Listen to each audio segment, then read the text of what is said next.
Welcome to State of Wellbeing, a podcast from South Dakota State University. The State of Wellbeing is a holistic well-being podcast with the goal of supporting the campus community as we strive to be a growing, high-performing, and healthy university. Hello. For today's podcast, we are talking about the stepped care model at SDSU. My name is Stephanie Johnson-Kane, and I am the Assistant Director of Counseling here at SDSU. And today I have joining me Amanda Jansen. Yeah, my name is Amanda Jansen, and I'm a staff counselor at the SDSU Counseling Center. How long have you been at the Counseling Center? I've been at the Counseling Center since January of 2022. I was an intern for the 2022 year and then started as full-time staff in fall of 2022. And so I've been full-time staff for over a year now. Okay. So today we are talking about the stepped care model, but I feel like we need to go back to talk about why we have the stepped care model. Mm-hmm. So just from your time being a counselor, your time being an intern, what was counseling like for students, faculty, and staff? Yeah, so way back in January of 2022, when I started, the Counseling Center was kind of shifting. There was some movement with staff moving around, new staff. So coming in as an intern, things were already kind of really busy and bustling, especially coming in the spring semester. And so when I came in as an intern, they were already on a wait list and had been on a wait list for that 2021 to 2022 year. And I believe, can't say for sure, but that wait list started late October. So within being 2 months into the school year, they were already on a wait list for counseling services at the Counseling Center. And so the assistant director at the time said, we need to be doing something different. We had been on a wait list every semester for as long as he could remember. And so he said, what we're doing isn't working. And so he decided that we needed a change. Hence the stepped care model. Hence the stepped care model, yeah. So when I started at the Counseling Center, January of 2023, we had the opportunity to make a trip to Mankato State, and they had implemented stepped care model for about, I think, 3 years. They had it. During COVID, yeah. Yes, they started it. yes. And in talking to them, like what was the impetus for starting, and for them too, it was waitlist. And just knowing that we needed access to care. Yeah, especially for college mental health and wanting to make the services accessible to college students and keep the services free. So important. So important. So what is stepped care then?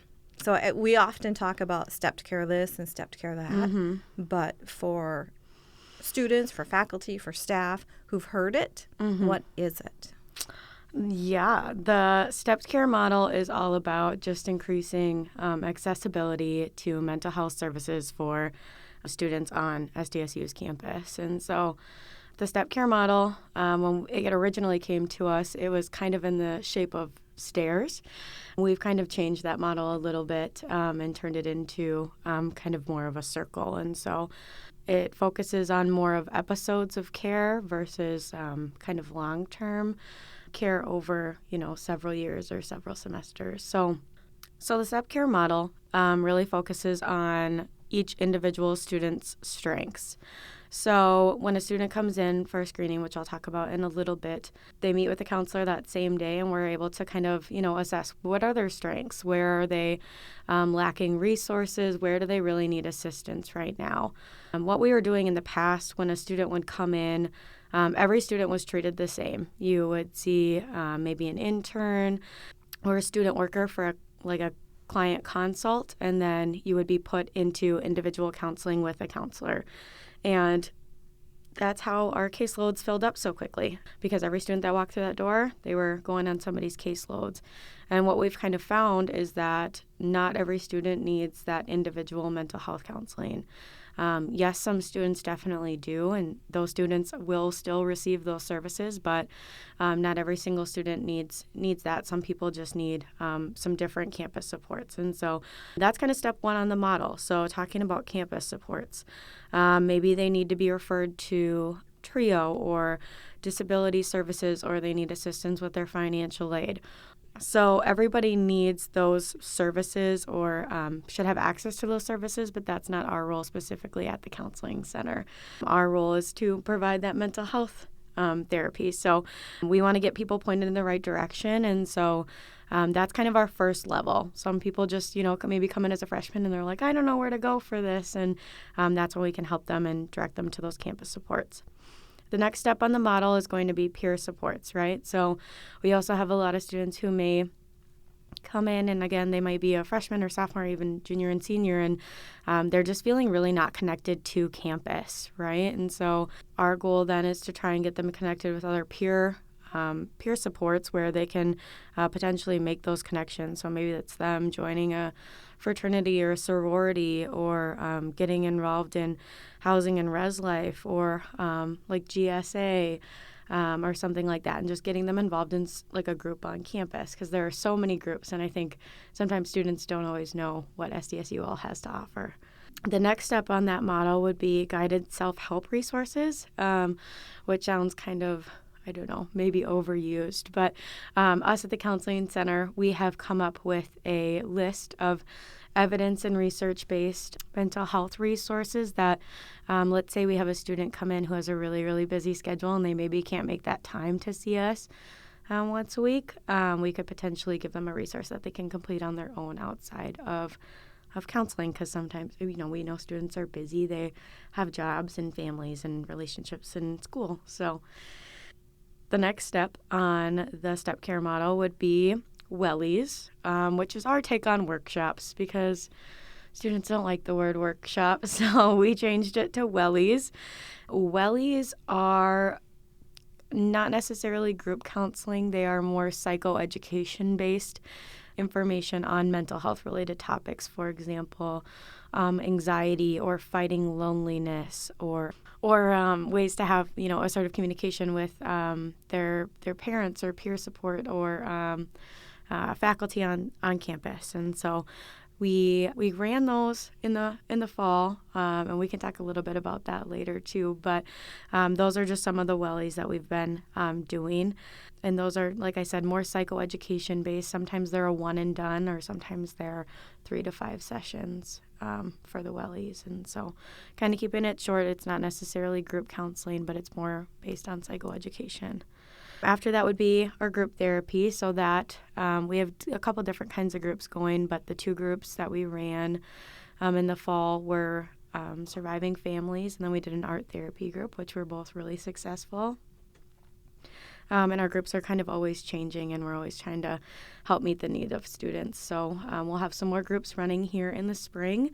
And to find out about the groups, you can always stop into the Counseling Center and ask, or go through a screening appointment. Next after that would be individual counseling. So we have a couple different areas for individual counseling. Kind of starting at the lowest end would be a 1 at a time. So let's say somebody comes in for a screening, or they were having a really bad day, and they talk to us about something, and the counselor, the client's feeling better, but the counselor's like, well, we can do maybe a follow-up in a couple weeks. How would you feel about that? And sometimes clients say, yeah, I'd really appreciate that. And sometimes they say, you know what, actually, I'm feeling a lot better. I'm good to go. And so we do have 1 at a time options. A step up from that would be our solution-focused brief therapy, which is really, sometimes people come in with one specific issue. I'm just really having trouble setting boundaries with my roommate. Okay, great. Let's work on that. Can we get it done in a screening session, or are they being, put in that solution-focused brief therapy category? And so for that, it's a little bit longer, obviously, than the 1 at a time, but it's not necessarily going a whole semester. We're really focusing on that specific issue that the client is working on.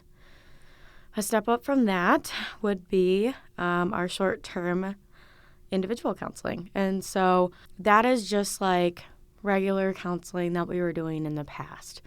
Some clients have issues that may take a little bit longer to work on. And so at the Counseling Center, I think some people are maybe getting confused that we're no longer doing individual counseling, and that's in fact not the case.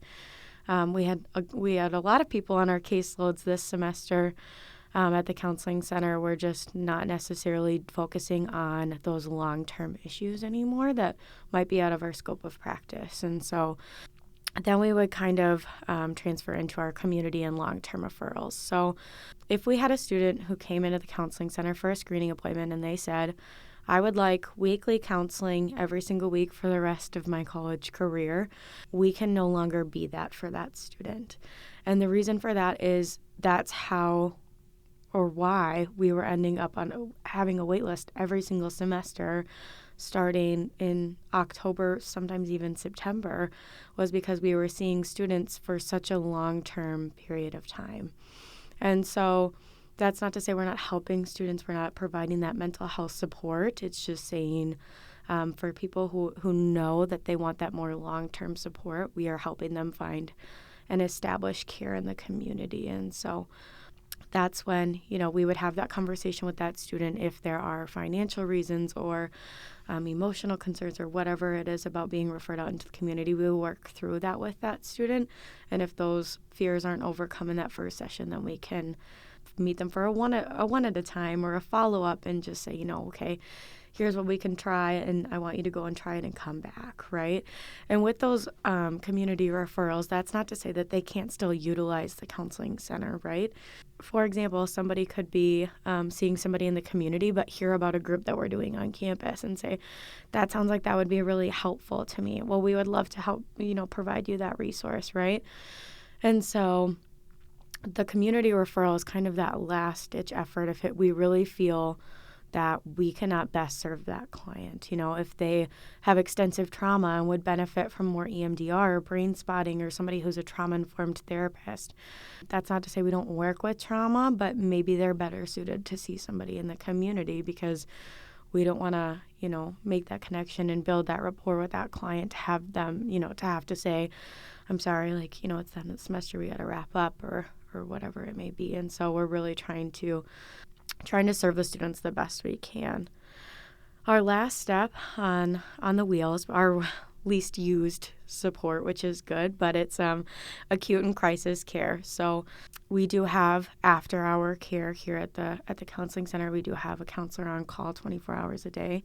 And we also have been really promoting 988, the National Suicide Prevention Hotline, as well as we recently, when did we get a VEL? February 14th. 2023. We got a VEL e-care, which I'm going to let Steph talk about because she's better at talking about it. Sure, yes.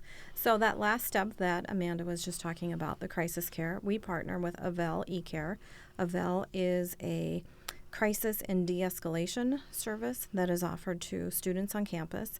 If a student is in distress, if a CA, an RHG, a roommate, anyone feels that a student is in crisis, the student themselves may reach out to UPD, but UPD will connect the student with a trained mental health provider and through the student's phone or an iPad. So they are able to have a conversation with a provider about their mental health within probably 5 to 10 minutes. And it is a face-to-face call, so they can see the provider on the screen. That situation is followed up with a kind of a crisis support plan, if you will. So once the call is finished, the student will have a support plan in place until they connect with the counseling center. And there's multiple different variations on what that could look like. Again, it's not a one-size-fits-all. But I think, if you don't remember anything else, just know that there is 24/7 crisis care available to our students. Yeah. So to get in contact with a VEL and potentially the counselor on call, you would just go through UPD. So that's kind of that last step in the wheel. So up until this point, we've talked about the fact that SDSU Counseling Center is not a private practice. That we are focused on short-term care for students. Yep. We've talked about it's not a one-size-fits-all model, so we really meet students where they're at based on their presenting concern. And we also take the student's strengths into consideration. And so with that, one analogy that that we've shared that I think resonated with me, just helped me understand stepped care model is, if you fall down and hurt your knee, you go to your primary care provider. They'll look at it. They might say ice, rest, elevate, take a couple days, come back if you need something more. And that really is what we are doing with students, saying, okay, what is your concern? What are you presenting with?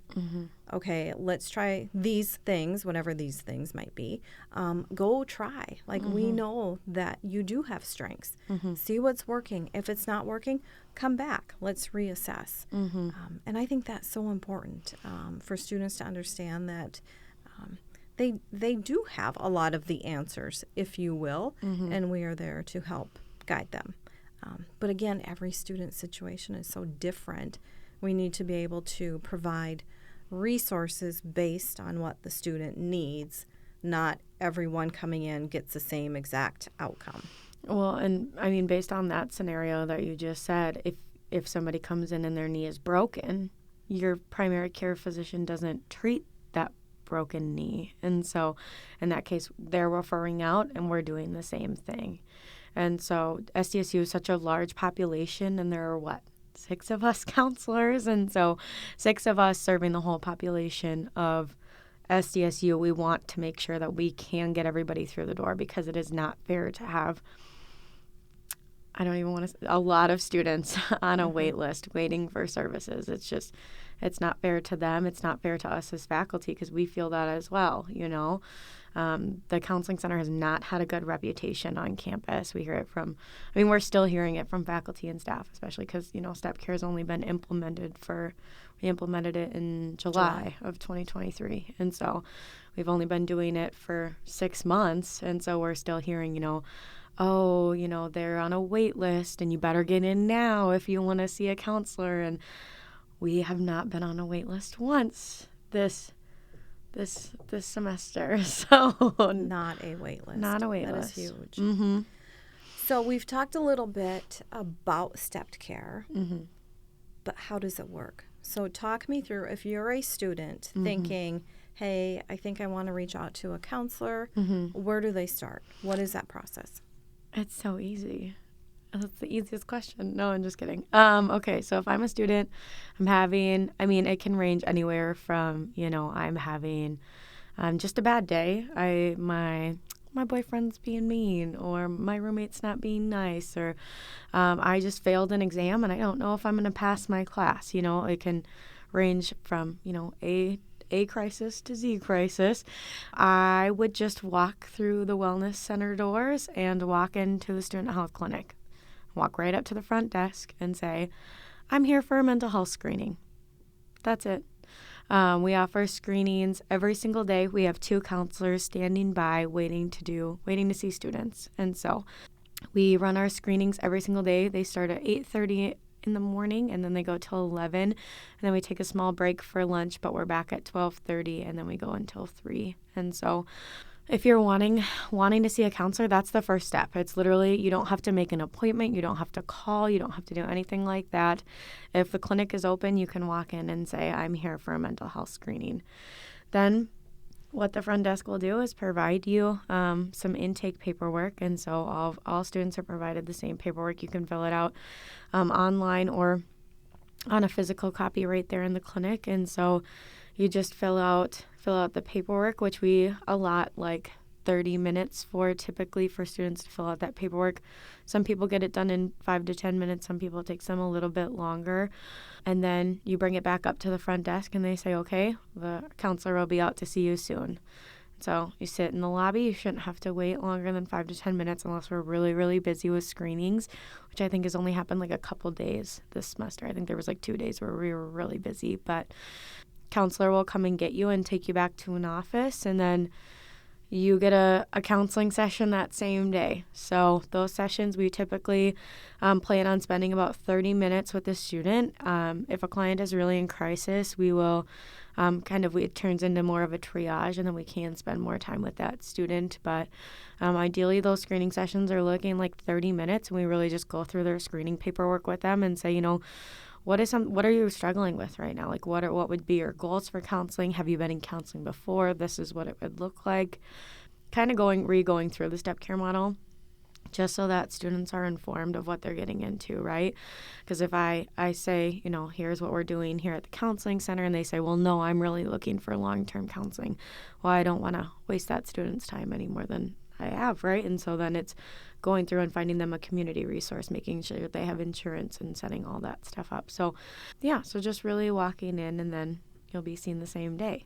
If you are referred to one of those 3 kind of individual counseling areas that we talked about, we'll walk you back up to the front, and one of our lovely receptionists will get you scheduled for, a counseling appointment with the next available counselor. And then if you're referred to, a community referral, you'll leave with that community referral. Or if you're referred to campus or peer supports, you will leave with a care card that says, this is what we're suggesting for you, right? Now, let's say we do refer you to one of those things, campus supports or peer supports or something, maybe not individual counseling.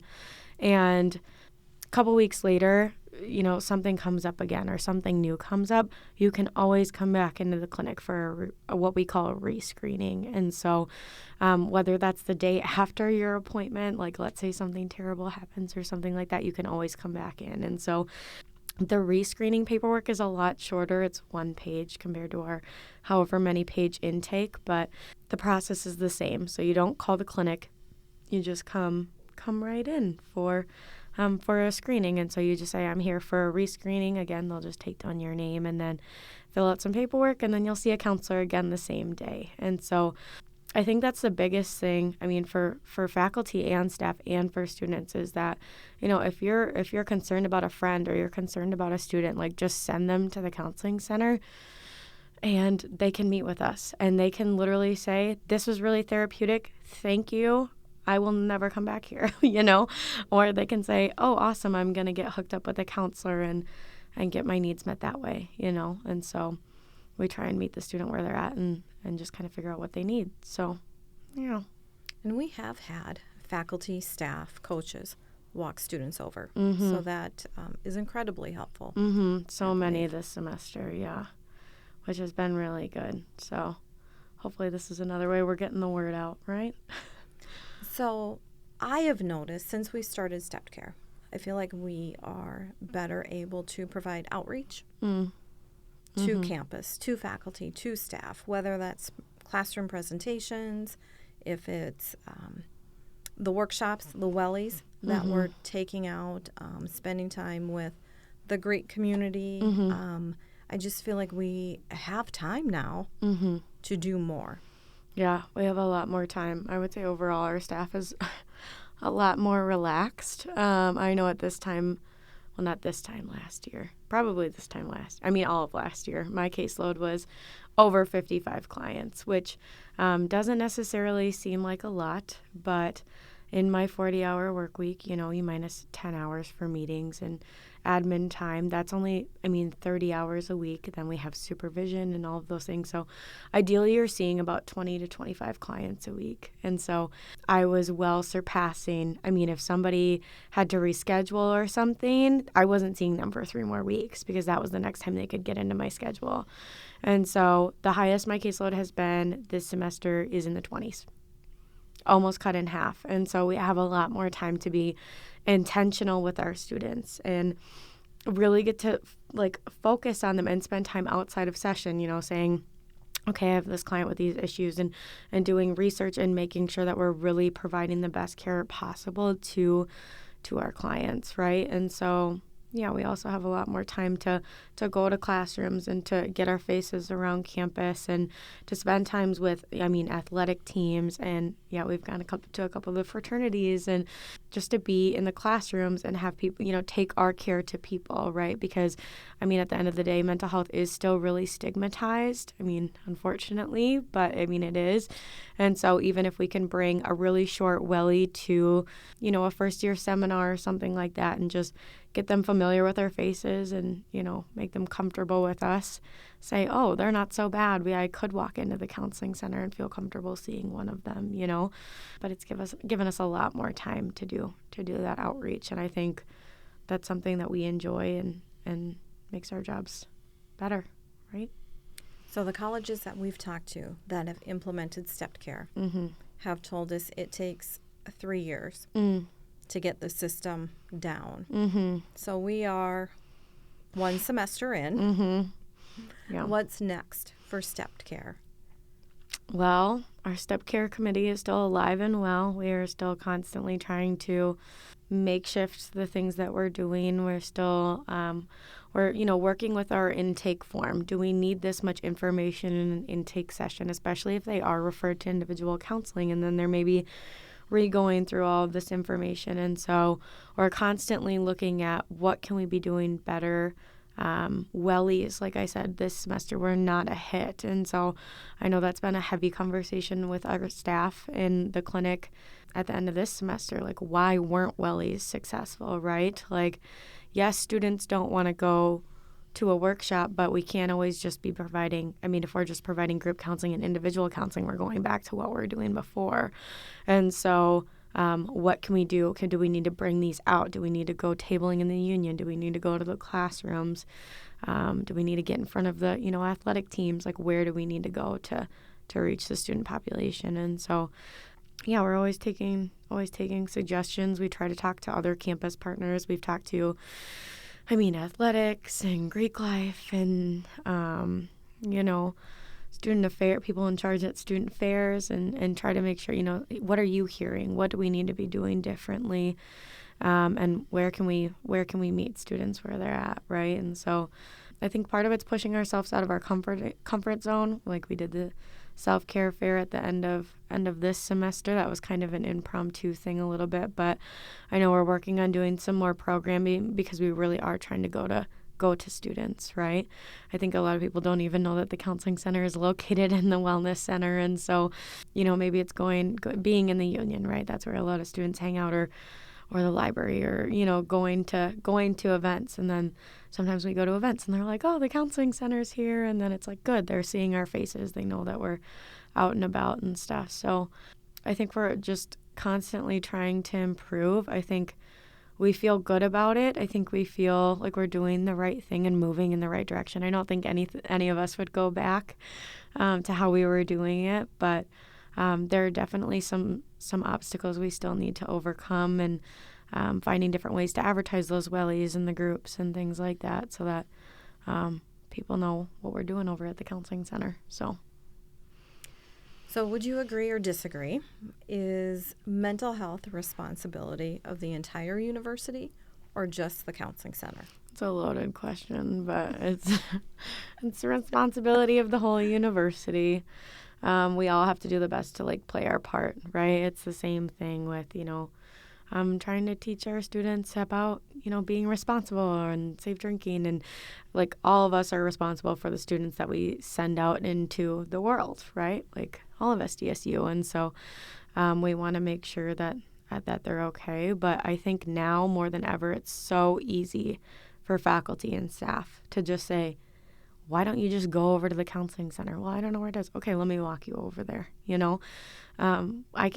I think we've seen probably more faculty and staff in our waiting room this semester than we've seen ever in the past, because they're like, well, we can just walk over and you can get an appointment. Before, I don't think anybody knew about our urgent care hours or what we were doing. They just knew we were on a wait list. And so then faculty and staff's hands are tied too, because it's like, well, I don't even know how to get you in, right? But now it's easier. They can just walk them over, invite them to go over. You don't have to force them to come to us unless you're severely concerned, but just saying hey, or even just saying hey, just so you know, counseling center has walk-in hours. Here's this care card, if you're interested. And so I just think it's easier now than it was in the past. And I don't blame anybody for saying, well, they were on a wait list. That was 100% true. And it wasn't anybody's fault that we had a negative reputation other than our own, but we're trying to do better. So, yeah. So we have been planning for stepped care. Well, in less than a year, we started looking into it, implemented, and now here we are doing it. I would say from my perspective, the support we have received from campus, faculty, staff, community has been huge, has been amazing. Yeah. And I know people were taking a chance with it. Yeah. We were taking a chance by moving to this new model, not knowing what to expect. But I think it's important that we share, like we have been embraced and stepped care model has been embraced. Does it mean it's perfect? Absolutely not. But going back to, it really is a responsibility of the university. People are buying in and it's working. Yeah, it's working. Is there anything else you would add about stepped care model? I mean, the overall message is there's no wait list at the counseling center, and we hope that will continue for semesters to come. Thank you for listening to this episode of State of Wellbeing, a podcast from South Dakota State University. This podcast is brought to you by the Mental Wellbeing Team and SD State Health.